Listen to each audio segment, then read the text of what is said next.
但係呢啲每個階段都有特別嘅感覺嘅。我哋啲細個嗰時候冇乜娛樂噶嘛，嚇，即係放學就去踢波嚇，一身爛臭汗翻去，梗係俾人鬧噶啦。咁你喺球場度會唔會食嘢？我中學係食煙嘅，就喺球場沾染咗翻嚟嘅，會唔會影響啦？係會影響或者埋堆啦，因為因為咧，一般嚟到講咧，你踢完波，梗係大家坐低吹下水啊，嗰陣時咪食咯。但係咁，我收尾係戒咗，因為太貴啦，煙係好貴。以前我食過長好彩，食過落堂，因為好近啊。而且年輕人覺得食近嘅先係型啊嘛。即係嗰個香煙品牌俾人嘅感覺，或者係嘗晒其後咧，就係萬寶路嗰首歌，想做就去做啊嗰啲嘢嚇咁。但係收尾真係戒，係因為貴，食唔起。即係原來加煙價係有用嘅。喂，你真係食唔起啊嘛，大佬。喂，嗰啲水煙啊，嗰啲雜牌煙咯咁樣。但係我哋唔討論煙嘅嘢啦咁樣。翻嚟想知嘅就係，哎呀，頭先想諗起啲乜嘢？即係睇波咧，或者一個球賽嘅，即係踢完之後咧，總係好似有個包裝咁樣啦，所以有啲流民文化或者一啲咁出嚟嘅，唔係即係從英國波或者外國波嘅經驗啦。咁我又係同江少討論呢一樣嘢，即係嚟緊咧，咪7月有好多隊外隊嚟嘅，4隊啫，其中一場叫做北爾敦打比，7月31號。係啊，我記住呢個日子。點解？如果我睇睇嗰啲 schedule，即係同埋買到飛嚇，即係買張飛入去睇下。你又唔入去球場做訪問啊？唔會嘅。喂，我真係想睇波咯啫。係啊，吸引啊！你覺得又真係咁樣，係幾吸引嘅。北爾敦打比係第一次香港，係啊，第一次嚇。我本來都想睇埋 AC 米蘭26號嗰場嘅，但係我嗰個唔得，因為嗰日我有嘢有事，就你冇。咁我又同阿江少講就話26號我就想睇，但係睇唔到，因為我唔喺香港噶啦。31號嗰場咧係諗緊咧改行程，特登翻嚟睇。係喎，又揾江少買飛先啦。驚唔驚打比戰散場嘅蘇聯？我又頭先我又唔怕啦。第一我自己身歷其境過。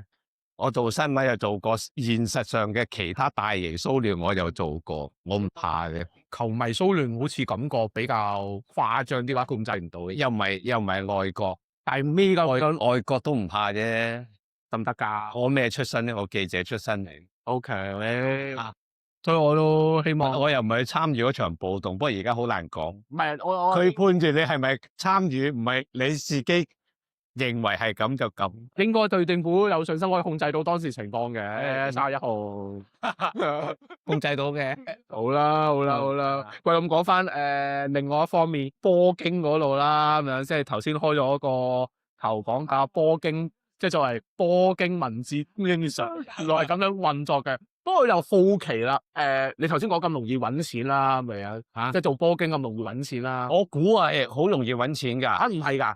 因為以前咧，因為我有一段時間咧兼職做過《今天日報》，《今天日報》一份鹹報，嗱我負責港文新聞嗰部分嘅啫。我以前都寫過龍虎豹嘅新聞故事，中間嗱講明係故事啊嘛，用咗新聞嗰個橋段，中間穿插一啲即係創作嘅嘢落去。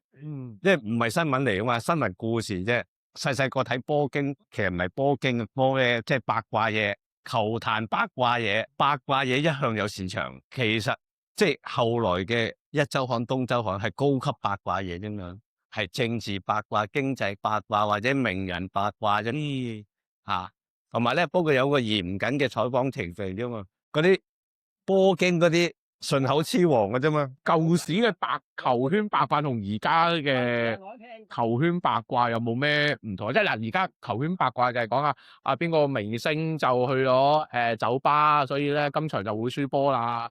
即係或者佢同啲明星少呢啲嘢嘅，都係講即係講佢點解打得唔好啊，個部署啊、戰略啊，八卦標準同而家唔同，係即係其實喺嗰個差唔多90年代開始個八卦開始變化咧，就去到 scandal 是非啊，一啲衰嘢啊，但係以前八卦唔係咁嘅，俾你知多啲即係資訊類嘅嘢，資訊類嘅嘢八卦咯。因為以前資訊難揾，你而家你手機容易揾到資訊咧，以前冇噶嘛。係啊，呢個展向係因為發生咗乜嘢事啊？狗仔隊文化市場決定咗咁嘅轉向，改不過而家波經已經越嚟越薄啦，我已經冇睇波機，甚至係頭先我哋你嚟之前啦，咁有幾個茶客就討論份波經咧，就係都係一個焦點嘅啫。買邊場？你點睇咧？即係都係市場風氣啦，冇辦法啦。我又覺得每個年代唔同咯。即係而家係因為有賭波，係咁將來可能又發展另外一樣嘢㗎。係我又覺得我冇一個嘅價值判斷咧，因為每個時代唔同。好似我哋嗰陣時係冇得睇波㗎嘛，你一係入場，一係咧聽收音機，即係於是乎收音機嘅文化咧，就係嗰陣形成咯。形成咗嗰啲評述員好重要咯，因為嗰場波我哋係靠佢講俾我哋聽打成點噶嘛，所以除咗球員我哋好熟悉咧，講波我哋都好熟悉噶，係同觀眾同聽眾嘅距離好遠噶，因為冇電視睇到，而家就話佢喺你面前個感覺係即係你好似好識佢咁樣，但係以前係聽佢把聲啫嘛，而報紙唔會影佢張相出嚟噶嘛，除非佢死或者有事有新聞發生啫，係咪？係除咗把聲，但係而家咧就係然後跟住發展到咧有電視文化嘅時候咧，你睇埋個樣啦，睇埋個樣啦，咁又發展到另一樣嘢咧，就係點樣包裝嗰個轉播嗰場波啊？咁到後來又世界盃無線就發展到咧係有一批藝人。就將學人講波，唔係有線開始先嘅，即係電視開始學人講波，咁你咪又要加插啲娛樂性嘅嘢落去，咁你係即係點解佢要諗有娛樂性咧？佢希望吸多啲唔睇波嘅聽眾，攞個轉播權嘅時候，佢哋要諗點樣包裝喺家庭時段都有多啲其他人睇啊嘛，你咪點樣攞廣告啊？坦白講，我覺得冇所謂喎，因為波我自己識睇嘅時候，你側邊講嗰個係，我覺得輔助性質啫嘛。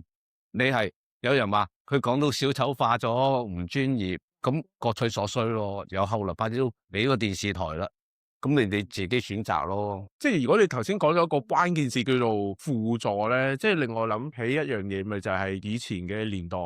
你係要主動去聽嗰個人去講波嘛？但係而家你即係可能大家睇波嘅經歷多咗，識睇波咗啦，所謂叫做即係嗰個講波佬啊，變為一個被動嘅角色，或者一個輔助角色啊。所以變相嚟講，又唔一定嘅，睇下人咯，睇下邊個。有啲人講到神乎其技噶嘛，唔係話佢吹啊，可能係佢有一種魅力。喺幕前嘅人咧，真係要有啲觀眾緣至得嘅。呢種觀眾緣冇得解釋嘅，每個人特質唔同咧，自然會吸引到一批人啊。有啲人中意聽阿德文講波，覺得咧，喂佢比較除咗專業之外咧，就係即係有譜啊，講得叫做係而家都發達咧，就係有啲人咧平日唔睇波，但係有一樣嘢吸引佢咧，就係中意睇 VAR 因為咧 VAR 係考步啊嘛。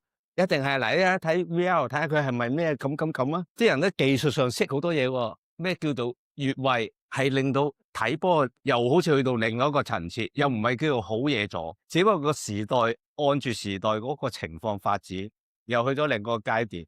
真㗎，你而家啲人就算一個有一個阿叔或者從來唔睇波嘅，佢都知道睇下 VR 咯，睇下啦，跟住咧會有一個模擬嘅圖。個波揼落嚟，個陰影究竟咧係咪已經仲紮住少少線？個趣味性又另一方面多咗咯。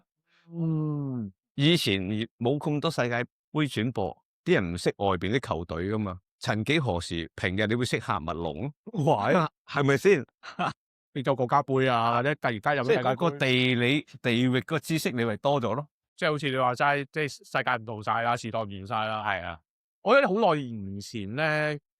有啲旅行社咧搞呢啲咩英國睇波團啊，歐洲睇波團，而家都有㗎，自己搞咯。係啊，甚至係香港球迷去列支敦士登啊嘛，咁樣。啲人知唔知列支敦士登喺邊度啊？我知，我去過。我其實咧原本咧諗住咧約你咧喺香港隊去我以為你話約我去列支敦士登啊，喺瑞士裏邊一個經嗰條橋過去嘅。其實呢個訪問想喺嗰個時間之前，俾大家有個驚喜或者了解多少少。其實你去到一個地方睇波，其實係什麼一回事？因為始終覺得喺香港睇波同埋喺外國睇波咧係好唔同嘅。嗱，你其中一條問題問我喺外國睇波嘅經驗，我一場都冇睇到。我係買咗飛嘅，我買係巴塞隆拿對華倫西亞。係咯，係啊，仲喺呢個老營球場。係咯，我同奧地利人買咗飛。係啊，但係我哋去唔到官網買冇飛㗎啦，因為你知啊，其實啲球飛好搶手嘅。係啊，係加錢問啲艇仔公司買嘅。係，但係咧好得意喎，即係你睇慣波知啊，佢係有權咧2個星期前咧改嗰個日期喎，踢波嗰場波係改時間。係啊，我買晒機票啊，我當然唔係專登俾佢啦，我係做嘢，佢提早1日唔得啦，唯有擺翻上去艇仔公司。係，你放心，好快有人買你嘅。係啊，搞掂啦。哦，好遺憾啊！點解我哋除咗想睇波之外咧，其實我哋想做場內嘅小食。嗰陣時係採訪緊歐洲嘅小食啊嘛，幾遺憾啊！激到我彈起啊！啲嘢好食啦嘛，巴塞球場，你有做功課了解？我有做功課，有了解過嘅。有特別嘢食㗎？我就係想睇下佢係親身經歷一下有啲乜嘢食啊嘛。係有咩啊？我而家唔知㗎，去過啊！因為我明明買咗飛㗎，好貴買咗飛，1000幾蚊一張㗎嘛，仲要嗰啲位唔係好㗎嘛，因為咧好位咧 fan 級買晒㗎啦，所以你係一場外國波未睇過，真係好遺憾，好遺憾。放心，我有另外一個方法滿足你嘅願望，就唔係請你過去睇啦咁樣，同埋你好難約㗎嘛咁樣，希望你去歐洲睇啦，唔係因為嚟緊咧，咁我就約咗個好有趣嘅人，叫李文俊，叫阿大嘅，佢係個身份叫做足球旅人，旅係旅行個旅，即係佢好中意睇波，咁當然睇波都係一啲文化嘅研究啦咁樣。咁佢出書，咁我訪問佢，咁佢咧基本上咧就20幾年都係遊走唔同球場嘅。哇，咁好啊！係啊，因為每個人嘅興趣唔同咯，好似我去歐洲做嗰啲街頭庶民飲食，係啊，大家嘅興趣有個位咯，揾一樣自己想做嘅嘢去做咯。係啊，佢就係咁樣樣咯。我好啊，你聽下嗰集啦，睇下嗰個訪問能唔能夠滿足到你嘅想像啊，滿足你嗰個球場我入過㗎，老營球場同埋皇家馬德里嗰個我都入過㗎。所以我係同奧地利人講，喂，我哋目的真係去要做場內嘅小食嘅。咁我睇下訪問未做嘅，問下佢有冇去過巴塞球場，入邊係咪真係有啲好特別嘅嘢食啦？我唔使特別啊，我想即係知道嗰個係乜嘢啫嘛。因為好得意嘅嗰陣時候，即係未到訪問，但係有啲討論嘅環節啦，咁樣預備下啦，咁樣。首先佢唔喺球場食嘢啦，咁樣。跟住但係我問佢，因為我睇或者聽 BBC 嗰個節目咧，嗰啲講波佬咧，有時候會傾一個話題，就係呢個球場嘅派啊，即係肉餡派啊，係特別好味添。我揾一點去講啫嘛，因為我做傳媒咧係訓練到自己咧係個包容性好強，你先至會見到多啲嘢，同埋咧要令自己咧充滿好奇心，我覺得咁先係享受到世界啊！如果你成日跟住按住自己嘅觀點咧去睇嘢咧，你睇少好多嘢。啱啊，所以咧，發揮呢個好奇心嘅情況底下咧，最後問你一樣嘢啦，咁樣翻去三島食宴嗰度，有一道餸咧，我係覺得好有趣嘅，就係咧叫做苦辣酒酸甜螺，你記唔記得？我改佢個名，點解改呢個名？同埋點解係馬蹄露咧？即係你知係馬蹄露噶啦，但係點解改呢個名咁得意咧？苦辣酒係一個詞嚟嘅。哦，咁㗎？係啊，苦辣酒，然後跟住乜嘢？酸，係咯，冇苦冇辣嘅，有酸同有甜味。噱頭啫，等人哋諗個咩點解咧？我好似現場都有解釋㗎。係咩？苦辣酒即係話冇苦冇辣嘅，係酸甜有甜，最後係甜嘅。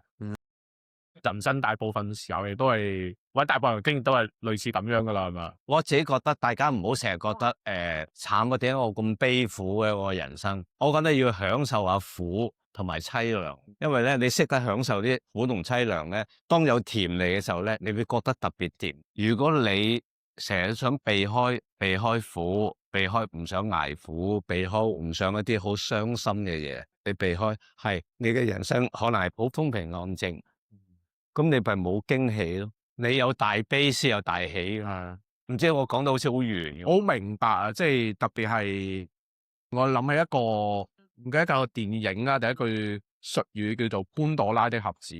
哦，即係打開咗潘朵拉盒子，苦啊、辣啊、艱辛啊出晒嚟啊！但係個盒底最後係光明同埋希望。即係有啲人又覺得你何必要打開潘朵拉啲盒子咧？你係自尋煩惱，係咯。咁有時係現實上你唔打開都有人會打開嘅。既然係咁，你不如設辦法咧，去即係 fix，即係同佢相處先啦，至少懂得去處理佢，或者同佢相處咯。我有陣時我同我仔都咁講，與其你覺得個環境有搞錯咁嚟過，你不如諗下點樣克服個環境，因為人當去到某一個境地冇辦法改變個環境嘅時候，改變自己咯，改變自己嘅心態咯，去接受咯。如果唔係日日坐困受成啊，你咪好辛苦咯。講到呢度啦，我哋熄咗咪之後講啲咪唔出得街嘅嘢，唔係嘅，再叫第二輪食啲嘢啦。唔好食咁多啊！講到嘅，thank you。